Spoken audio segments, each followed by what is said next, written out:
Goûter Approuvé, je suis Fabrice Beaugrand, fondateur de Beaugrand Vin et dégustateur professionnel. Bonjour à tous, je suis Véronique Raisin, je suis également dégustatrice professionnelle pour Béthane de Sauve et Cuisine des Vins de France.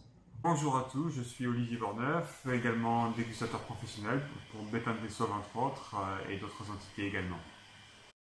Donc on se retrouve ce matin pour goûter un vin du Rhône. On a tous les trois reçu la même bouteille et on va vous faire partager nos impressions. Alors qu'est-ce qu'on goûte, Fabrice là? Donc on est sur une appellation de Beaume de Venise qu'on connaît plutôt pour ses muscats. Un domaine qui s'appelle le domaine Pied Blanc Léo 2017. Ouais. Donc on est au pied des dentelles de Montmirail en fait, hein, c'est ça, à quelques kilomètres de Carpentras. Et c'est une appellation, enfin un cru qui est assez récent, 2005 je crois. 2005, ouais, t'as raison.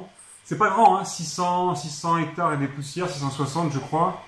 Climat méditerranéen par excellence, hein, mais quand même assez bien protégé du Mistral avec le relief. Il y a un peu d'altitude en plus. Hein. Ouais, absolument. Il y a différents terroirs sur cette appellation avec une particularité de vigne un peu en altitude. Je crois que c'est 300 mètres, j'ai lu. Mais Olivier, toi tu le connais en fait déjà ce domaine, parce que c'est un domaine récent qui a été créé en 2014, et toi tu le connais. Enfin moi je le découvre en même temps là, en même temps que Fabrice. Ouais, j'étais dans la dégustation, bon, je trouve ça très bon. Hein. Moi je le connais parce que j'ai eu la chance d'avoir été appelé par l'appellation Ventoux, où est situé ce domaine, pour animer une masterclass durant Wine Paris, qui a eu lieu il y a quelques mois. Et parmi la sélection que j'avais effectuée pour l'appellation, j'avais sélectionné justement les vins du Ventoux, du domaine de Pied Blanc, qui s'était déjà fait remarquer par deux cuvées absolument délicieuses, une plutôt sur le fruit et une autre qui était vraiment sur la structure.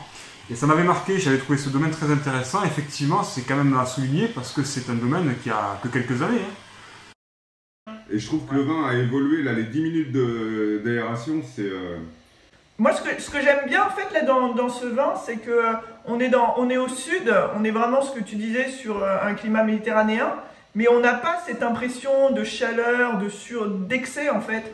Je trouve que c'est il y a du vin, il y a déjà, enfin c'est assez structuré, mais ça reste vachement fin, c'est un peu mentholé sur la finale, c'est très longiligne et c'est pas du tout écœurant en fait, et on sature pas. T'as un assemblage, je crois, 50-50 Grenache Syrah. Je trouve que tu as quand même les grenaches là qui s'expriment, qui dominent un peu à ce stade aujourd'hui. C'est un assemblage qui n'est pas très courant finalement, 50-50. Hein. Syrah Grenache. On a des ratios en général différents, mais avoir le moite-moite, c'est pas forcément courant. Bah, c'est culotté parce que la Syrah, dans des climats comme ça peut vite flétrir, donner des raisins un peu confiturés. Là, moi, je trouve pas que c'est le cas en dégustation. On a une grenache qui s'exprime bien au nez, un petit peu soulignée par les épices de la Syrah, et puis en bouche, tu as cette espèce toujours de velouté, d'amplitude apportée par ce cépage, et tu termines, me semble-t-il, sur la structure et la fraîcheur de la Syrah. De la Syrah, ouais. Oui. Oui, je voulais ajouter en fait un petit mot sur l'élevage. Et je trouve que le vigneron a eu l'intelligence justement de ne pas farder le vin avec trop de bois. Et il a préservé une bonne part, les 2/3 d'un élevage en cuve. Ce qui fait qu'en fait on rajoute pas du bois et de la structure sur des tanins, parce que c'est quand même des vins qui sont quand même riches. Hein. Mais du coup il a joué comme ça de cet équilibre et je trouve que c'est parfaitement réussi. Il y a une belle élégance, il y a un beau style. En plus positionné je crois en prix, c'est pas mal quoi. On est sur une quinzaine d'euros, Véronique, c'est ça? 15 euros, ouais. 15 euros. On voit, il y a une vraie ambition, il y a un vrai style, il y a de l'élégance, il y a un peu de classe pour 15 euros, c'est pas vilain quand même. Hein. Ouais. Et tu vois, je reviens sur ce que disait Véronique, sur la notion d'élevage et d'assemblage. C'est très malin, d'autant plus en 2017, qui est quand même un millésime qui a été très chaud. Et on sent pas un vin qui accuse cette chaleur excessive. Et moi je dirais que c'est un bon vin, c'est-à-dire que c'est pas un vin commun. C'est pas un vin qui ressemble aux autres. C'est un vin qui a une vraie personnalité, qui n'est pas un grand vin, mais qui donc à 15 euros, moi sincèrement je prends beaucoup de plaisir. Vous mettriez quoi comme note? Moi je vais être à 15, 15 et demi. Ouais, c'est ce que je me disais aussi.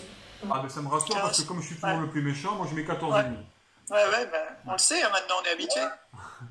Mais 14 et demi, pour moi c'est à 14 et demi j'achète quoi. Je veux dire c'est des vins que j'ai plaisir à mettre en cave. Je serais même curieux de le garder, tu vois, 2-3 ans pour le voir un peu se patiner.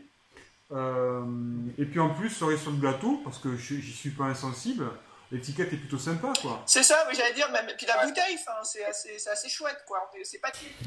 Par contre, je ferai attention à la température de service. Tu vois, je l'amènerai à 15-16 sur la table. Parce que on sent quand même qu'il y a des degrés, ça chauffe, ça a tendance, toi, quand le vin se réchauffe dans le verre, ça a tendance un peu à monter en termes de perception de l'alcool.